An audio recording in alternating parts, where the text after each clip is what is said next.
Namo Vishnupadaya Krishna Prasthaya Bhutale Srimate Bhaktivedanta Swami Iti Namine Namaste Saraswate Devi Gauravani Pracharine Nirvishesha Sunyavadi Paschatya Desatarine Jaya Sri Krishna Chaitanya Prabhu Nityananda Shri Advaita Gadadhar Srivasadi Gaura Bhaktivinoda Hare Krishna Krishna Krishna Hare Hare Hare Rama Rama Rama Hare Hare.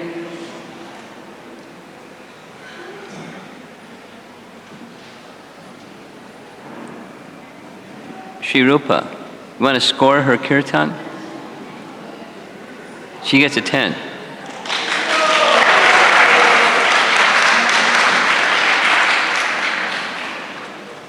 She reminds me of you when you were her age. You have important footsteps to follow.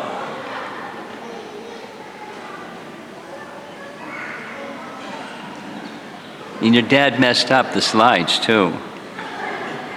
But well done, very well done. And the rest of the kirtan support team, well done, well done.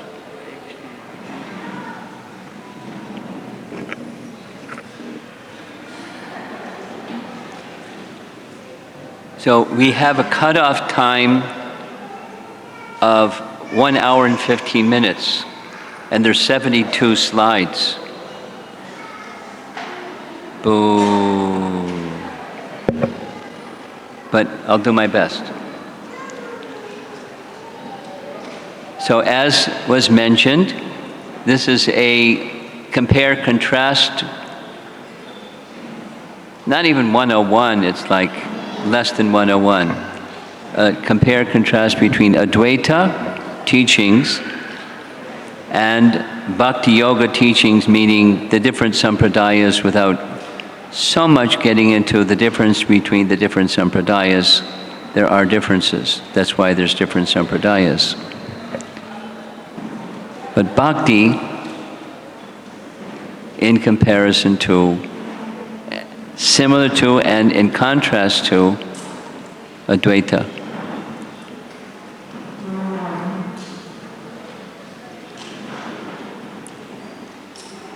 Now I want to mention a couple of things before I launch. And that is a repeat of something that was spoken in the morning session. And that is not only respect, but worship and service unto Mahats. So we're going to hear more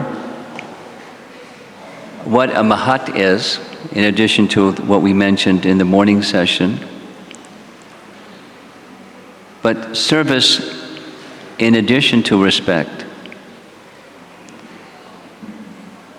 which is a little, it's kind of like a whiplash, you know. You're going along full speed with bhakti, and then all of a sudden comes all that we've heard about impersonalism and its dangers, and here we are in the place. And should we be like on guard, or should we be respectful and having high regard and service? So what I'd like to do to frame this discussion a little bit is balance between this and that, on the one hand, and on the other hand. So the one hand is, already in this verse, we're going to see the verse again and go into it more deeply, that same 552 verse, Mahat Sevam Dwara Mahur Vimuktes verse, with greater depth. Sevam. For your two things for your information. On the one side, there's an ISKCON devotee couple that have two sons that are enrolled in the Sanskrit school in Sringeri Mutt. They have bold tilak, they have boys, nice sikas, their composure is really nice. I've known the family for over 20 years. Where's Amritananda? Amritananda is here. So you know the family I'm speaking about. They're a fantastic family. 2 boys, whatever their ages are, 10, 12, something like that. They have another 10 years of studying Sanskrit here in Sringeri Mutt, wearing bold tilak and they tried this and that other options, and they found this is much better for them fit. Now, is there a risk? Moms and dads in the audience, is there a risk having your kids attend a Sanskrit school and the text that they're going to learn grammar is, you know what? It's the writings of Shankaracharya. That's how they're going to learn Sanskrit grammar. So is there a risk? Question, was there a risk coming up this big highway? Not big highway, this roadway? And there's signs up all over the place. Danger.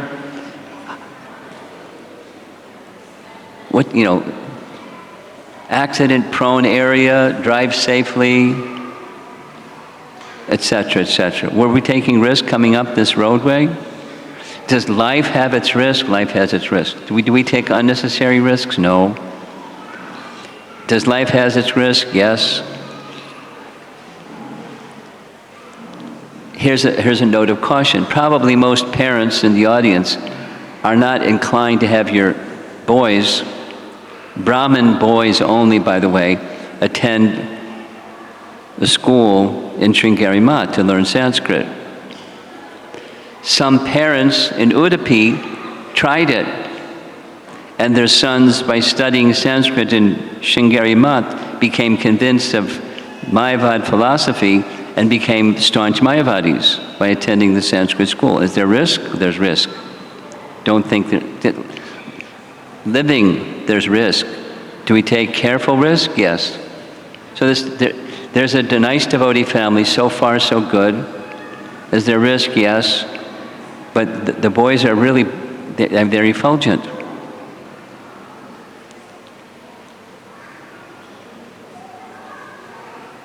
But there's risk, because other nice Brahmin-born boys from Udupi, at least someone knows some of them, and they got washed out, became staunch followers of Shankaracharya. But we respect, here's this nice devotee family, let's see how it works. And the mother's idea, she's also getting a master's degree in Sanskrit so she can teach in ISKCON. Let's see what the boys do when they get old enough. 10 more years of studying here before they graduate. We wish them the best. But is there merit? There's certainly merit. Is there risk? There's certainly risk. And here we are. I want to invite, is he here? You want to speak something? I'd like him to speak something briefly about his experience visiting Sringeri Mutt when he was a young fellow and how it helped him in his spiritual life. This is on the one side of the pan scale. Go ahead. Hare Krishna. In the previous session, Maharaj showed the pictures of 3 different acharyas. The first, would it be possible? You want me to see the picture right now? Yeah. Or no? Okay. No, okay. Okay. So one of them was the current acharya is Bharati Vidyatirtha. Prior to him is Abhinava Vidyatirtha, and then there was his guru. His name was Narasimhananda Bharati there. Actually Chandrasekhara Narasimhananda Bharati. Here's the pictures. Yeah, okay. So Chandrasekhara Bharati, he was the acharya between 1892 to 1954. At some point in his life, he felt that the administrative duties of maintaining the mutt was a burden on him. He wanted to spend more time in seclusion, so he appointed a successor, and then more and more he was involved in deep meditation. And at one point in time, he felt that he had got done whatever had to be accomplished in this life, he has done it. So one day, early in the morning, he came out of his ashram, he went to the Tunga river, and it was very cold, it was very early in the morning, there was just one personal assistant. That personal assistant saw the guru or the acharya getting into the river. He did his achaman, he kept his legs like how you sit properly, in that pose, Padmasana pose, he sat there and he then floated along the river. He gave up his body. He had control over his life force to the extent that he could choose when to leave his body. Speak slowly. Yes. Yeah, sorry. So that was Chandrasekhara Bharati. His follower or his disciple is Abhinava Vidyatirtha. He was also a very illustrious follower of his acharya. Towards the end of his life, I personally saw him in Bangalore when he had come to visit. And I was a very young boy, probably 8 years old or so. And when I saw him, he was almost like, say, the first row of devotees were sitting here. He was standing there, I was standing here. And he was as effulgent as millions of suns. There was an energy with him. It just felt like being warm with the rays of energy coming out from him. And for quite some time, for quite a few years after that, a desire was kindled that maybe I should also take sannyas. Of course, not qualified for it. I want to do what he's doing, just follow his footsteps. And the reason I'm saying this is that these acharyas, as Maharaj had pointed out, that by following certain precepts of the Vedic literature, if not doctrinally right, but certain precepts of the Vedic literature, they had become extremely powerful. And that's the power there within the word of the Vedas given by the Supreme Lord. And it so happens that we often fall prey to thinking that it's just, if there is some high-flying personality who has this power, we have to follow them. So likewise, when I met devotees, I could see this very same aura, this very same energy there with the devotees too. It's not that it is not there with the followers of Bhakti Yoga. It's present. But many times, we look at the very superficial aspects. The heart-changing, the consciousness-changing training that we get is not so simple as just having an effulgent personality. And that's what we need to look forward to. And just as a last thing, the Kanchi Paramacharya. He was called as the living god of Kanchi. Very powerful person. He lived for close to 100 years. Towards the end of his life, he expressed a wish to his disciple. Throughout his life, he was practicing Advaita, he was propagating Advaita, and when he was 99 years old, just a few months before he left his body or he had his samadhi, he asked his disciples, "Can you take me to Govardhan?" So, the entire life he had been an impersonalist and he wanted to go to Govardhan at the end of his life. This is what the gift that we have been receiving from Srila Prabhupada from day one. Many take the staircase method and Srila Prabhupada has given us the elevator method. And it's not that he was a less intelligent person or so. He was an extremely intelligent person and with a very precocious memory. He would meet somebody, like say 70 years ago, and on seeing their grandson, he would ask him, "Are you the grandson of such and such a person who came to this mutt 70 years ago?" That was his brilliant memory. And one day in the maps, he just saw that there was a temple in one place. So it was a temple of Ananta Padmanabha was in the place.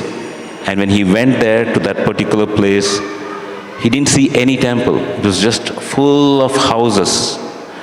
And he just prayed and then went directly to one particular house and told them, "Can you give this house to us?"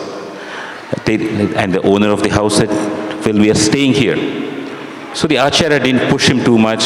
He said, "Whenever you're ready to sell this house, let us know." And the time came. And when the time came, he gave the house to the mutt. The mutt bought the house, and he sent his men to dig. And when they dug up that house, all that they saw were the sewage lines. But the persons who were digging had faith in the Acharya. They dug further, and they found the deity of Ananta Padmanabha. And as soon as the deity of Ananta Padmanabha was found, the Acharya came there. He stayed there for as many days as it took to clean up the deity, to clean up that place. He didn't go back to his mutt. He ensured that the temple was built.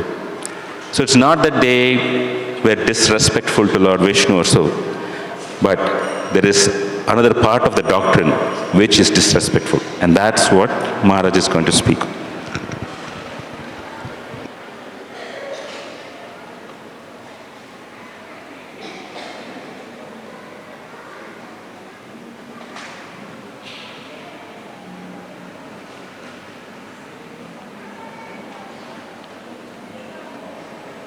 Okay. So now it's really easy to put something on the other side of the pan scale. And the other side of the pan scale was, a sample of it was, this morning I was hearing a morning walk conversation, Srila Prabhupada in Vrindavan, March 1974, like a lion, about impersonal doctrine based upon the Vedas, reciting verses from Chaitanya Charitamrita, where Chaitanya Mahaprabhu, our principal, the Krishna himself, in the form of a devotee of Krishna, teaching the dangers, the perils of hearing and assimilating the teachings on the authority of the Vedas, that the Vedas are teaching the quality less, the supreme absolute truth without qualities. It was really strong, saying there's Buddha and then there's Shankara, and Shankara's teaching is more dangerous because it's on the authority of the Vedas, and on and on, and on and on, and on and on. It wasn't like a scare tactic.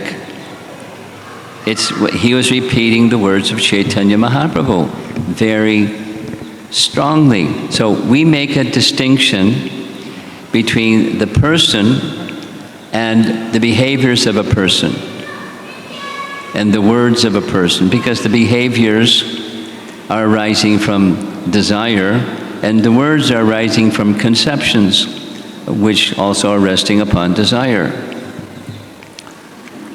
And words that inspire, using Prabhupada's word, atheism, it's very dangerous. In principle, it means no bhakti. No devotional service for a devotee is worse than death. So, it was going on and on. So, there's respect, and there's service, and there's inspiration that one can gain from a sadhu. And there's also caution. So that's the preamble of this presentation. Now we'll go forward. There's a big sign, it starts to blink. Disclaimer means this is not intended to be a comprehensive, thorough exposition on the distinction between the two, the similarities and the distinctions. So I'm going to say disclaimer many times. You can think of this little flashing sign several times. We'll start with the commonalities. And the commonalities beginning is the same verse from Canto 5, Chapter 5, verse number 2, Rishabdev's instructions to his 100 sons. And there's the full verse, color-coded. So the ones you see coded in blue, we're going to spend some time based upon commentary by our acharyas. What do these words mean? Note, outstanding is Mahatsevam, where Srila Prabhupada has taken the liberty to personalities who are impersonalists and devotees. Mahatsevam. Both. So how can the same verse, the quote at the bottom, how can the same verse indicate both? Because they're samenesses. And the ones in blue indicate those samenesses. So we're going to take a look at the sameness, starting with the first one, vimuktes. The aspiration for the follower of Advaita is merging with the Absolute, but it's going beyond the material, and for the devotee it's vimuktes. It's becoming an associate of the Lord. The goal of going beyond the temporary into the realm of the eternal is a shared goal. There's differences, but the sameness is going beyond the temporary and entering into the realm of the eternal. Now there's conceptual differences of what they are and what they look like, but there's a sameness. And Mahantas is an worshipper of the impersonal Brahman. We're going to hear words from Krishna shortly in Bhagavad Gita about the worshippers of the impersonal, which he honors. Chapter 12. And there's the Vaishnava conception where one is the worshipper of Bhagavan. We know from Bhagavatam the impersonal is one of the three non-dual features of the Absolute Truth, Paramam and Bhagavan being the other two. So Mahantas are those who are worshippers of the Absolute Truth with different conception of what the Absolute Truth. And Sama Chitta.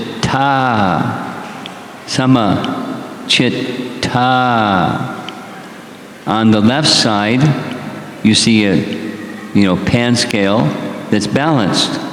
One who literally sees no differences. That was the discussion of the hunter that appeared before Shankaracharya in Varanasi, who was Lord Shiva, said, don't see differences. And he a whole long exposition on what kind of philosopher are you? Is there reality in these differences? And you're asking me to get out of the way, like you're up and I'm down? Really? Is that correct? One should see no differences. So he spoke impersonal teaching.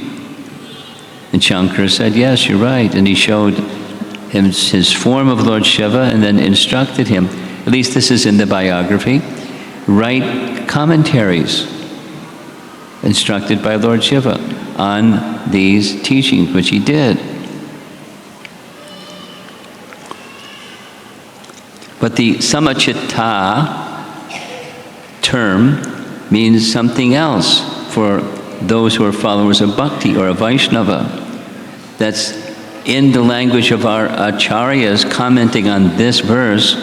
It means those whose heart is sincere. And we discussed this yesterday. What does sincere mean? We discussed. So rather than duplicate, one whose heart is sincere, that's the devotee. That's samachitta. We'll say it reverse. One whose heart is sincere, that is, I have one aspiration. Sincerely, I've come to the point in my life where I have one aspiration, which is Krishna should be pleased. When that aspiration is encompassed in one's heart, one sees everything equally. wasn't pleased by this and displeased by that. Samachitta. Similar to Bhagavad Gita, samoham sarvabhuteshu, etc. Na me dveshosti na priyaha.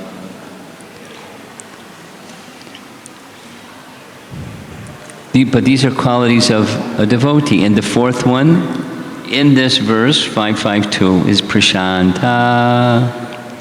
So there's one who is peaceful in this neutral sense, and then there's prashanta. There's one who's fixed, whose intelligence is fixed in the Supreme Lord. And if the intelligence is fixed in the Supreme Lord, the mind becomes fixed in the Supreme Lord, because the intelligence gives direction to the mind when things are in proper order.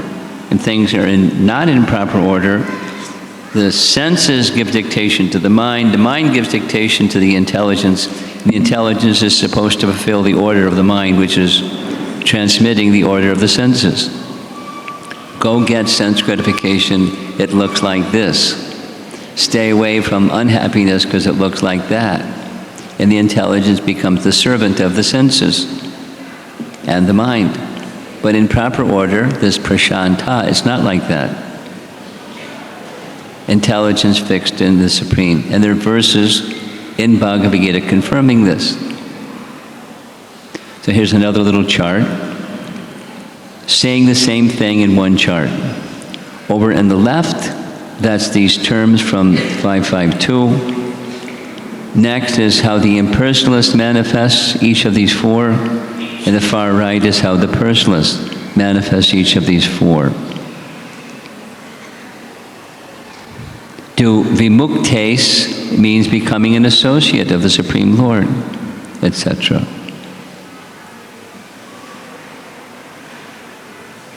Pandita samadarshana, he sees everyone equally, sama-chitta, etc.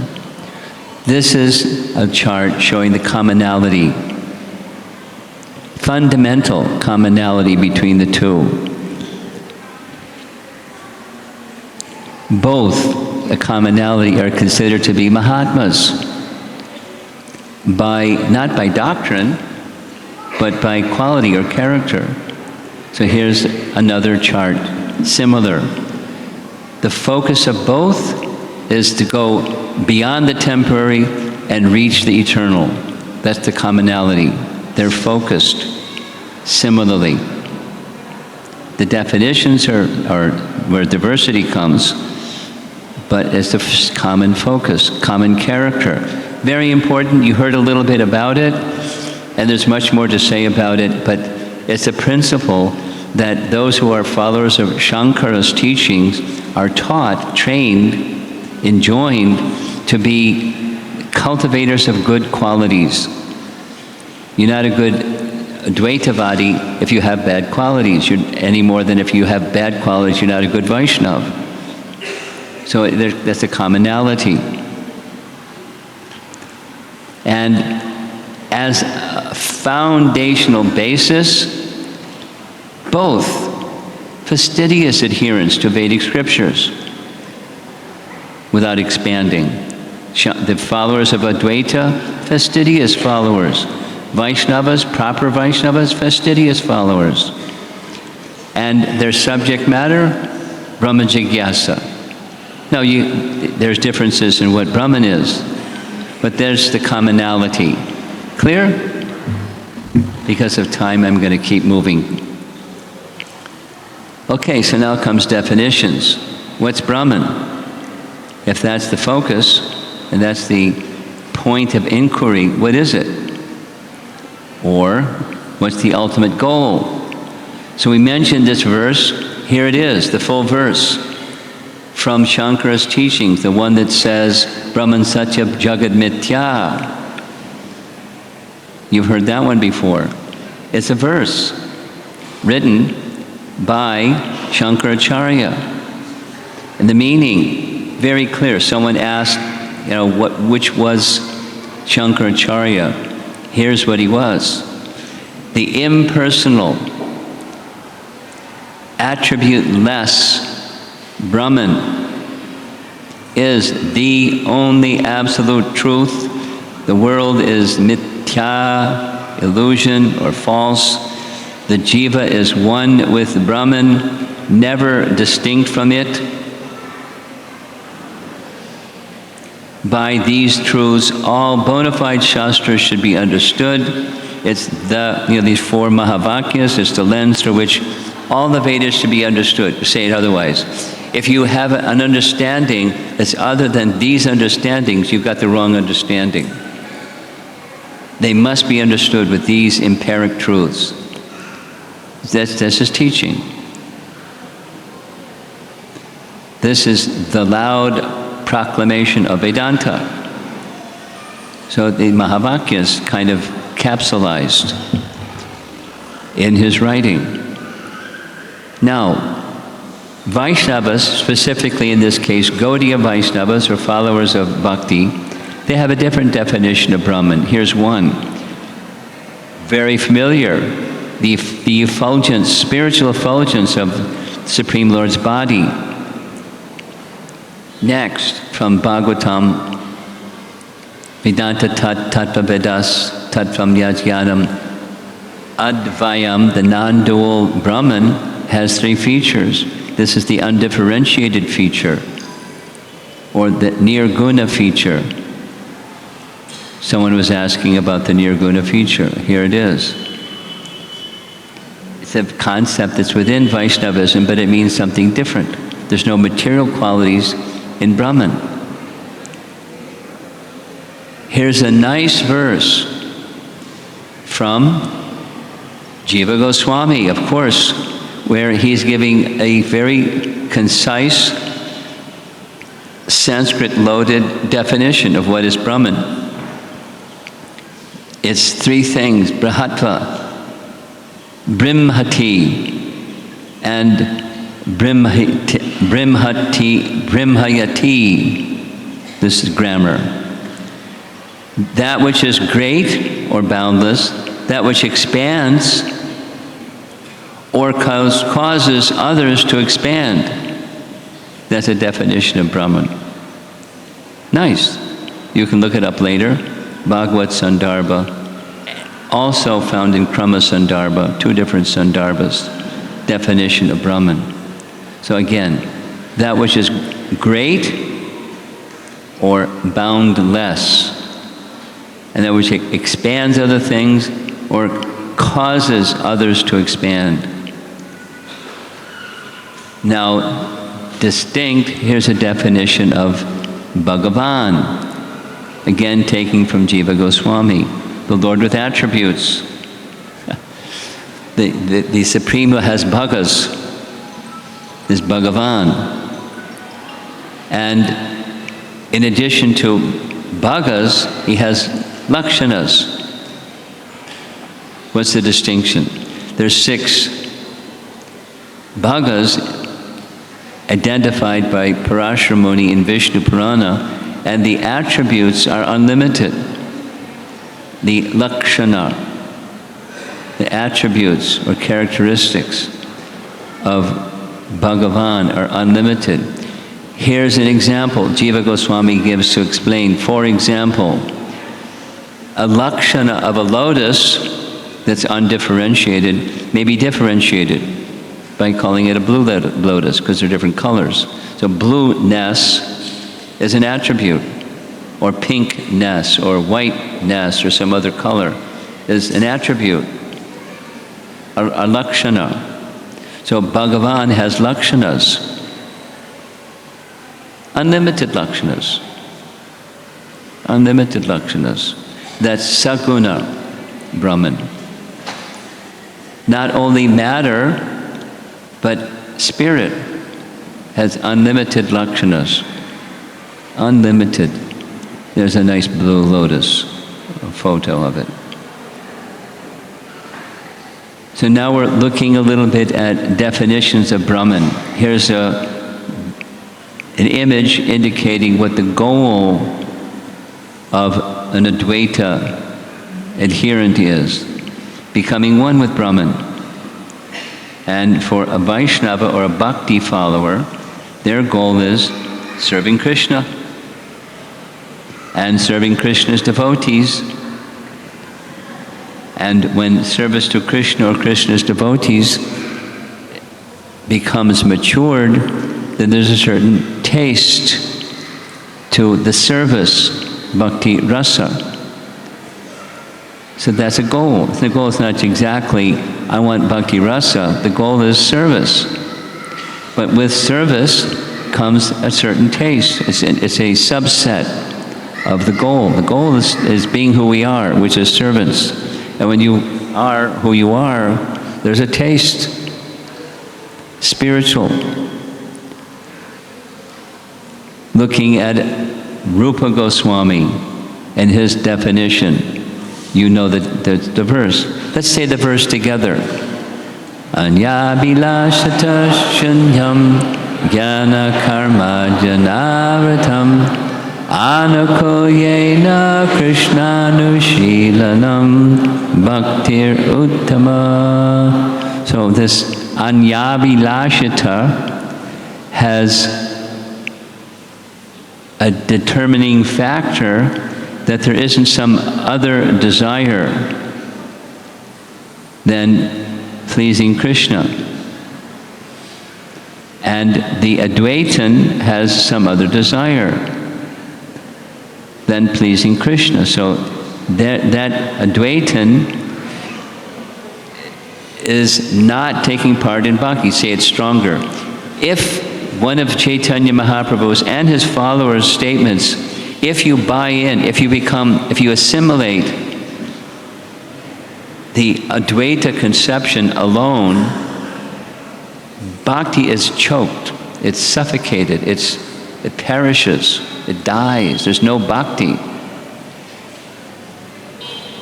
So for a bhakta, no bhakti, not just no bhakti, there's no bhakti rasa, but there's no bhakti.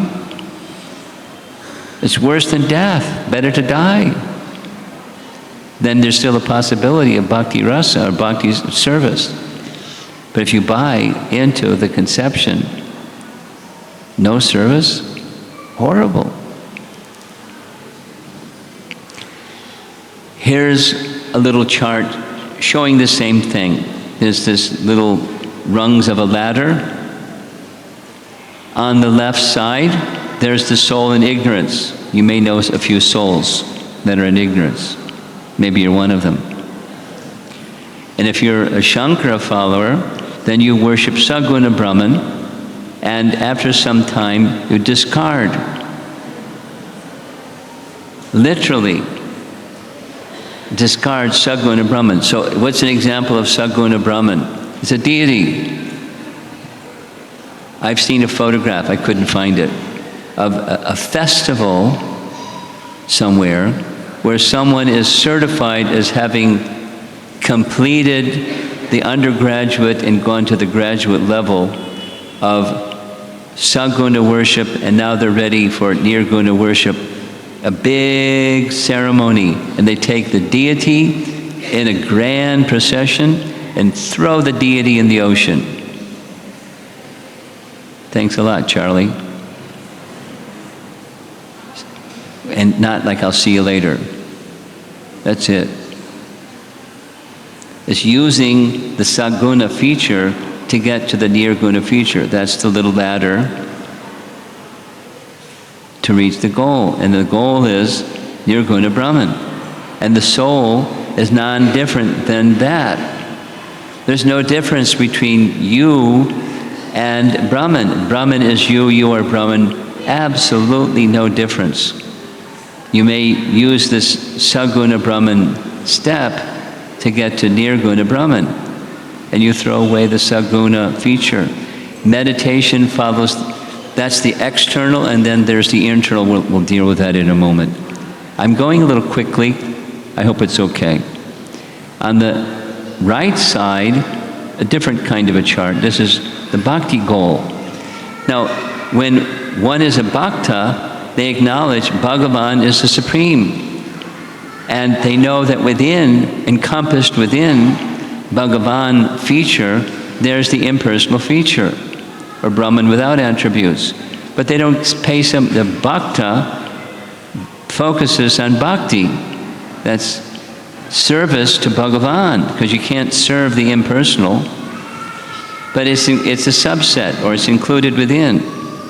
So it's acknowledged, Brahman is within Bhagavan, but the focus goes to Bhagavan from the get-go. It's not a means to reach an end. It's the less than mature stage. So one may pass through more appreciation or more recognition of an impersonal feature, but that's not the end of the line. Serve Bhagavan with bhakti. That's the goal. The ultimate goal, the beginning, the intermediate, and the ultimate goal. There's not the steps like that on the left. So from Chaitanya Charitamrita, we hear from Chaitanya Mahaprabhu and the acharyas describing what is this Sayuja Mukti. Sayuja Mukti is merging into the effulgence. That's one type. Merging into the effulgence of the Supreme Lord, because the Brahmajyoti is the effulgence of the Supreme Lord, and those who aspire for, devotees don't aspire for, but some people aspire for that kind of liberation. Sometimes, aside from merging into the Brahmajyoti, the language is used, the Siddha Loka. And there's details and details which I'm not going to go into right now. Something. Then there's merging into the personal body of the Lord, a second kind. Interesting, according to Chaitanya Charitamrita, the followers of Patanjali Yoga, that's their end goal. What's the end goal? Merging into the body of the Supreme Lord. According to Chaitanya Charitamrita, this is worse. Why is it worse? There's no inclination to serve the Supreme Lord even after knowing about the personal form of the Supreme Lord, because part of Patanjali Yoga, similar to the process given by Shankaracharya, is acknowledging a spiritual form, a form of the Lord, but then discarding the form of the Lord. Having experienced, we'll see in a moment. We'll see in a moment from commentary on 3rd Canto Bhagavatam. So you're seeing and experiencing happiness in the form of the Lord, but you can't serve. Whew.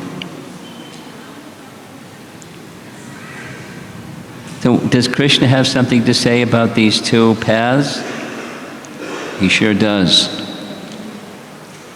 In Bhagavad Gita, not through the Vedas, nor through austerities, nor through charities, nor through performance of sacrifice is it possible to see me as you have seen me. This is the 11th chapter Bhagavad Gita, right? After Krishna shows the universal form, Arjuna says, please withdraw this form, it's too fearful. He shows his forearm, then his two-arm form, and then makes this statement. Then, bhaktya tvananyaya shakya. This is quoted by Srila Prabhupada often. Only by undivided devotion is it possible to know me. Now, these translations from Bhagavad Gita verses, they're Bhanu Swami's. The reason for using Bhanu Swami's translation is they're shorter. And they're more literal, which is what we're doing right now anyways. So there's 11:53, 54, here's 55. He who works for me, mat karma krin mat paramo. He who works for me, who holds me as supreme, who is devoted to me without material attachment, devoid of hatred, of any living being attains me. So that's the end of chapter 11. And the beginning of chapter 12, Arjuna says, wait a minute, you've described two different knowers of you. Which is better? Who are the best knowers of yoga? Those devotees who worship you, or with a desire to constantly associate with you, or those who worship the unmanifest Brahman. Now the Sanskrit is avyaktam, the unmanifest, but the language becomes even more specific, the Advaita tattva concept. That was his question. Here's Bhagavan's answer. I consider those who worship me, desiring to associate with me, constantly absorbing their minds in me, endowed with faith beyond the gunas, to be the best knowers of yoga. So that's clear. There's, between the two, he's saying not just better, but best, because there's varieties of bhaktas and there's varieties of the others. Those who fix their mind on my personal form are always engaged in worshiping me with great and transcendental faith. This is the painting on the left is Krishna's entering Dwaraka and a Brahmana offering flowers at his feet. And Chaitanya Mahaprabhu instructing Rupa Goswami at Prayag, are considered to be most perfect. But what about everybody else? Faith directed towards spiritual life. This is Bhagavatam, Canto 11, saying same. Faith directed towards spiritual life is in the mode of goodness, divisions of faith. Faith rooted in fruitive work, mode of passion. Faith residing in irreligious activity, mode of ignorance. But faith in my devotional service is purely transcendental, that is, beyond the modes. So now we're going back to chapter 12, Bhagavad Gita. He speaks specifically, this is Bhanu Swami's translation, about realizing Krishna in the form of impersonal Brahman.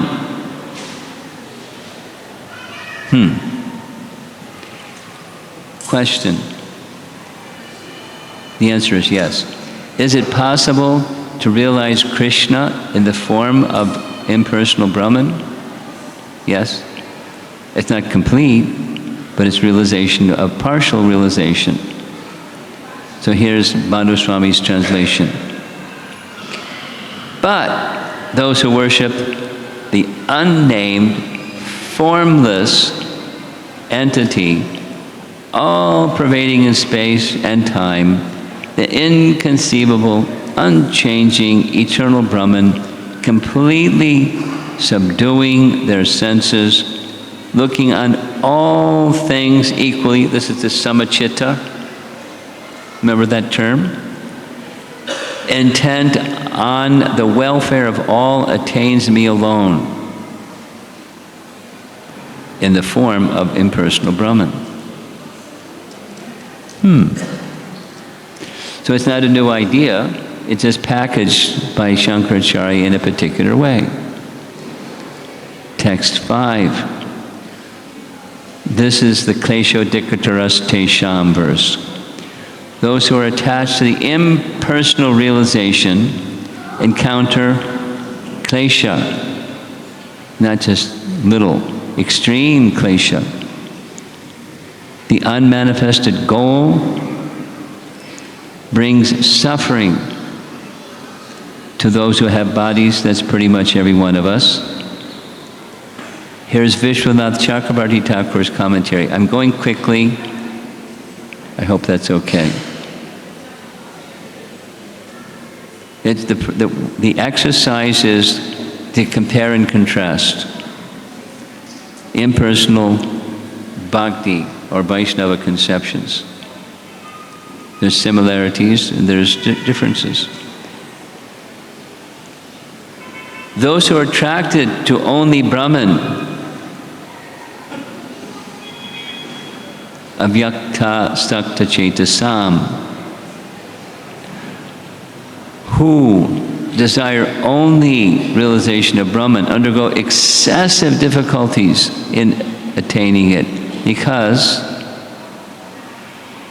by what means at all time can something be without qualities? And how can they be manifest?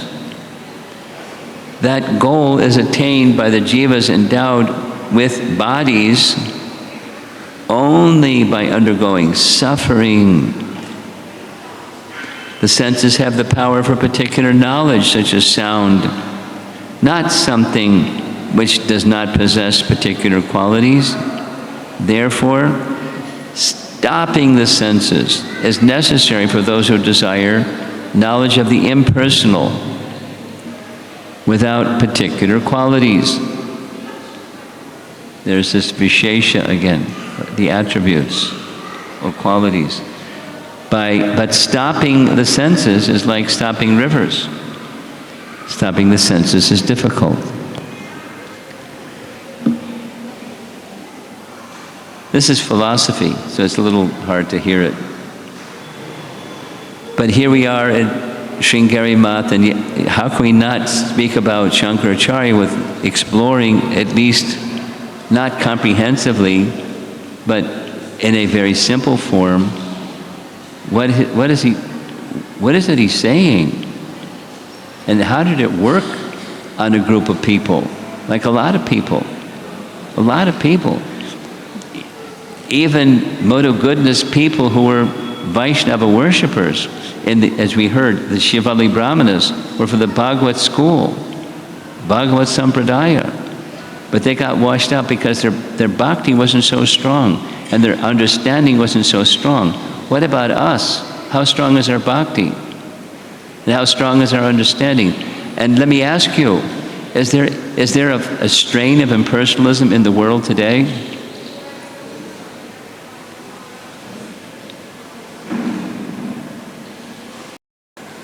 And this is my experience. Those people, because in many of the audiences I speak to are young audiences and they're spiritual seekers. 90%, that which they gravitate towards, because that which is prevalent and seemingly attractive has impersonal flavor. So when they get the bhakti flavor, it takes a while for them to process it, because they try to continue what they've been doing and mix in a little bhakti. And it doesn't, it's difficult. Say it the other way. Those that get it and just go bhakti, it's really rare. Say it the other way. Impersonal is very strong. At least among young, curious spiritual seekers. It's strong. And how to overcome it? Bhakti has to be strong. And so we are giving, it's not the same as Madhvacharya, but in principle, the followers of Chaitanya Mahaprabhu, it's not just a group of people in South India, it's the world. Is there opposition? Whew. According to Prabhupada's writing, surcharged with opposition. Besides materialism, there's impersonalism, and those are the two brands that are most prevalent. And bhakti is a little thinner, although it's of the soul. It's of the soul. It's already there inside. It's just covered like anything. So that's a reason for going through this little exercise. It's one of the reasons. Because we'll encounter it. We need to be clear and strong on what's what. And not like with a stick in our hand and whack people, but be clear inside and speak it clearly, palatably, and live it consistently. That's powerful. And then we'll be protected and we can be good instruments of Lord Chaitanya. So here's, why is it more difficult? Klesho dikataras tesham, that verse. Why is it difficult? Why is Krishna saying it's difficult? Let's explore it. on the left, there's steps leading up to something. We'll call it the yoga ladder, the impersonal path ladder. Down at the bottom, everyone is supposed to study the Vedas. And then, those who are followers of Shankara, they're to perform nitya karmas. If you remember, that's what Shankara did when he was a young boy before he took sannyas. And he did it afterwards too. Nitya karmas are to be done. What are nitya karmas? You know, your duties. It's not take sannyas pronto, but you do your duties in order for purification to qualify yourself further. And then you worship the Supreme with qualities. Worship the Supreme with qualities, saguna worship. And then while doing that, you reflect fully on the futility of sense pleasure. So you do that while you're living your life, futility of sense pleasure meditation. And then further, the desire to know and attain the platform of Atmavit, knowing who you are on the spiritual platform while you're living your life. And then sadhu sangha, of course, certain kinds of sadhus, and cultivate steady devotion. Abhiram, your question? You know, the question about the verse, you know, it's part of the steps. Then cultivate good qualities. Live a life that is in the side of the mode of goodness as you're doing all these internal things. There's a lot more steps. Give up desire, prompted activity. Surrender to Guru. Inquire from the Guru. Associate with the Mahavakyas. Meditate on them. Abide in awareness of Aham Brahmasmi. Good luck. Give up pride or identification with the body and identification with the soul. Really? Yes, because there's no soul, all there is Brahman. Take food as medicine, not for taste.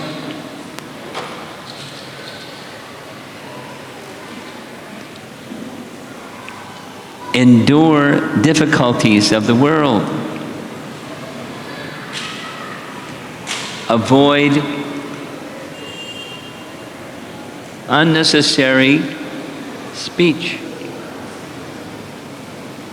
Neglect sympathy or censure from the public.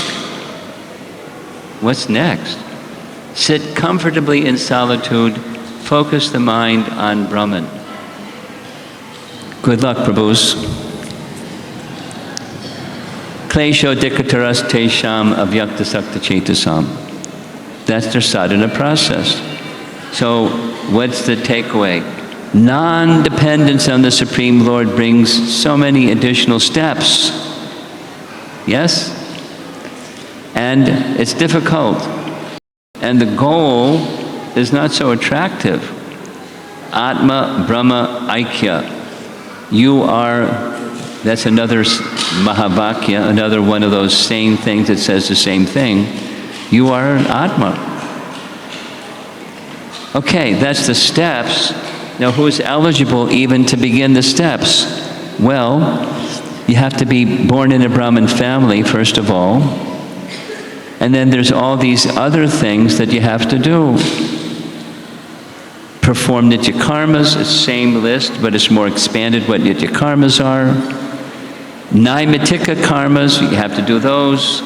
Marriage, upanayana, kama karma, avoid prohibited activities, atonement, for what you may have knowingly, unknowingly done, and that's one thing. You can try for those things if you're born in a Brahmin family. And for further purification, those things are to be done. Whoops. And then there's the internal. That was all external stuff. Then the internal. Abide in awareness of Aham Brahmasmi. Focus the mind on Brahman. See the Atma everywhere. See the world as unreal. Congratulations, Prabhus, if you attain all that. It's not easy. It's difficult. That internal and external is very complicated and very difficult. Now here's something very important, and I'll again go through it more quickly than I've been doing because the hands of the clock keep moving. Vishwanath Chakrabarti Thakur comments on a section of Canto 3, Chapter 28. The title of the chapter is Instructions on Execution of Devotional Service, and similar comments made in Bhagavad Sandarbha on that section. So we're going to hear from Vishwanath and from Jiva Goswami on the same section of the Bhagavatam. Again, the disclaimer, this isn't comprehensive anything. This is ABC simple. Right? ABC simple. ABC simple. Wait till the complex. So here's Vishwanath Chakrabarti Thakur commenting on these verses. By practicing meditation, because chapter 28, the bhakti process begins with some meditation, and then the yogi because what was the age in which what was the age in which Kapila Deva is teaching Devahuti? Answer, Satya-yuga. What's the means of achieving perfection in Satya-yuga? Meditation. Meditation means you attain bhakti, because perfection doesn't come just from meditation, it's attaining bhakti. So this is his description, or Vishwanath's commentary. So the yogi is engaging in meditation, and gradually, according to these verses of Kapila Deva, he develops love. Because it's a bhakti type of meditation. He develops love. But he's the particular type of yogi where his heart melts, hairs on his body stand on end, feeling ecstatic joy. He's constantly bathed in a stream of tears. Although he has all this experience, he receives bhava for the sweet Lord, having seen and experienced and developed love for his form. Although his heart has melted, although his hair stood on end, and although he is constantly afflicted with streams caused by longing, he withdraws the hook of his mind from that form. So there's the external, you discard the deity into the ocean if you get really good at it. And then there's the internal. The Lord appears in the mind of such a meditator, because you did the saguna worship in the mind also. The Lord shows his form. One sees his form and feels ecstasy, and then you withdraw your mind from that form. What? That doesn't sound like bhakti. It's not. But the Advaitin does it. The yogi pursuing Brahman realization withdraws his mind, which he used to attract the form of the Supreme as the object of meditation. Just as a hook is used to catch a fish. This is Vishwanath Chakrabarti Thakur's characterization. He goes on, making reference to this Bhagavad Gita verse, chapter 12. The yogi, or the Advaitin, begins meditating on the beautiful form of Bhagavan, Saguna worship, with the purpose of realizing Brahman. When he actually realizes the form of Bhagavan, he makes the mind void even of this form. This is klesho dekhatarastesham. Extremely difficult to leave the form of Bhagavan after realizing it. They give this example, maybe you've seen this with this middle illustration. You use a ladder to get to a height and then you kick away the ladder. So on the left, it shows the yogi meditating on the form of the Lord, and the right, the form of the Lord disappears. Now, Vishwanath doesn't like this. Just as the flame of a lamp is extinguished when the oil and wick are exhausted, similarly the mind becomes situated in Brahman when it is freed from the object of meditation or from any attachment. In this state, the jiva becomes free from the flow of the material gunas in the form of the body. The dualism of meditator and meditation object is no more. He sees only one Brahman pervading everything without any deviation. I have 7 minutes, and I have a number of slides. I'm going to tell a story. I'm going to tell a story. Pardon me. Once upon a time, 52 years ago, I was a college kid. And my first introduction to chanting Hare Krishna was not through Hare Krishna devotees, but it was through an impersonalist. I'll give his name, Baba Ram Das. Previously, he was Richard Alpert. Richard Alpert was a Harvard professor. Richard Alpert was really fond of LSD, as were some other people of his time. Anyway, without naming names. He went to India. He brought some LSD. He met a yogi. He gave the yogi some LSD. Nothing happened. He gave him 3 LSD tablets. Nothing happened. He thought, wow, this guy is really in a special space. So how did he get to this special space? He taught him chanting Hare Krishna, where you become one with the sound. Then he came back to America. He wrote a book, Be Here Now. So we're supposed to be here now too. But he had a different idea of what that meant. So he was traveling around the college circuit teaching, chanting Hare Krishna. So I went, and I heard him. And the chanting was interesting. It was not so melodious, but it was kind of a drone chanting. But the message was, become one with the chant. Become one with the chant. And I thought, that sounds cool. What does that mean, become one with the chant? But it sounded cool. And I liked the chanting, but I didn't know the hook.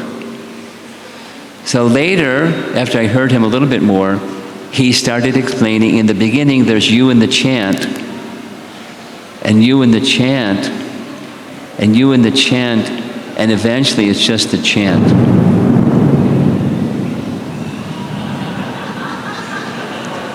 And I thought, I'm getting out of here. This man is saying, I'm God, I'm Krishna. That's what he's saying. The light went on. He's saying, I'm Krishna. Forget it, man. I checked out. I didn't go back to that Hare Krishna chanting anymore. Then I found the Hare Krishna devotee chanting, and that wasn't saying that. It was be present with the chanting, yes, but not you become the chant. So this is our Acharya saying what Baba Ram Das was saying to college kids. So it's current stuff circulating around today amongst innocent spiritual seekers. Beware. The label is poison, but it says nectar. Beware. Okay. Here's back to the commentary. This is Vishwanath. Such a yogi has a very crooked heart. He is like a fisherman who dips in the Ganges only for the purpose of catching fish and not to be sanctified by the water of the Ganges. Whoops. What happened? Although the heart of the yogi melts, such a transformation is not permanent, like the melting of butter, but rather like the softening of a fragment of iron in contact with fire. As soon as the heat is removed,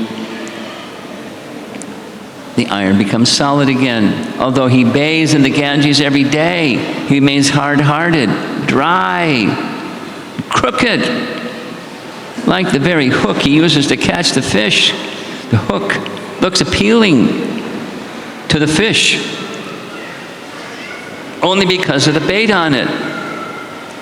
But it is really hard, bent, and devoid of any juice, and made only for the purpose of piercing live fish. The yogi gives up that sweet form only by his own foolish decision and without following rules. Although his hook-like heart was inundated by the sweetness of the Lord, that's if he becomes advanced, it begins to negate that to pursue oneness. Since the heart has directly experienced that sweetness, it is difficult to withdraw. And the yogi does it gradually. Pretty graphic, isn't it? So what's the basis? I'm gone past my time already. Bhagavad Gita, chapter 14. A person who serves me alone through unswerving devotion completely transcends these gunas of nature and becomes qualified to realize Brahman. But that realization of Brahman for the devotee is different. Here's Canto 1, Chapter 2. The seriously inquisitive sage. Here's the Sanskrit below. Are girls that like to chant Sanskrit verses. You're still with us? These young girls? Or they're out playing somewhere? Okay.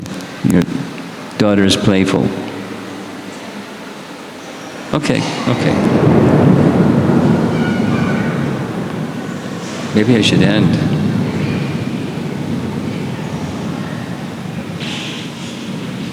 Anyway, the realization of the absolute truth comes through bhakti. That's what the verse is saying. There she is. Remember I asked you to recite the verse, but you didn't know the verse? Remember that? You and Yasoda? Go ahead, recite the verse. Touch Shradadana Munayo. Your daughter. Give it to your daughter. तच्छ्रददानमुनयो ज्ञानवैराग्ययुक्तया पश्यन्त्यात्मनि चात्मानं भक्त्या श्रुता गृहीतया. You recite it like you know the verse. You'll learn it, I'm sure. Because there's the next verse that you do know. Let's say the next verse. What's the next one? वदन्ति तत्तत्त्वविदस्तत्त्वं यज्ञानमद्वयं ब्रह्मेति परमात्मेति भगवानिति शब्यते. Now that second one is actually previous. It's verse 11. Jiva Goswami's comment is whether Brahman, Paramama, or Bhagavan, it's only devotional service that helps one attain the goal. This is a big difference between the two, Advaita and Bhakti. I don't like going so fast. I think I'm just going to end.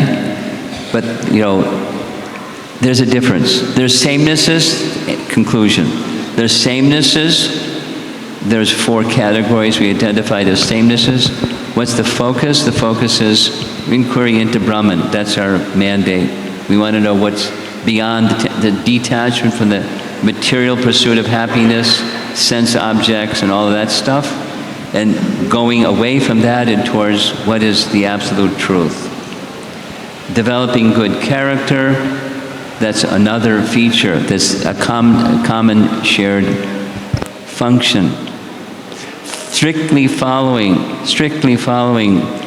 adhering to the codes of the Vedas, strictly following. Of course, as Gaudiya Vaishnavas, we have those things that we strictly follow, and others may have other things they strictly follow, and that's quite okay. Because the essence, and for us, is the holy name, because the holy name cleanses and awakens. Two things. Here's the next. The process of yoga, Sankhya, etc., it's not sufficient to captivate Bhagavan, but Bhakti is. So Bhakti is the Krishna captivator. We heard this at length yesterday. So I'm going to end, and what are we supposed to do next? Sorry, maybe we'll finish another time. It's a nice topic. Go ahead. Hare Krishna. There are two announcements.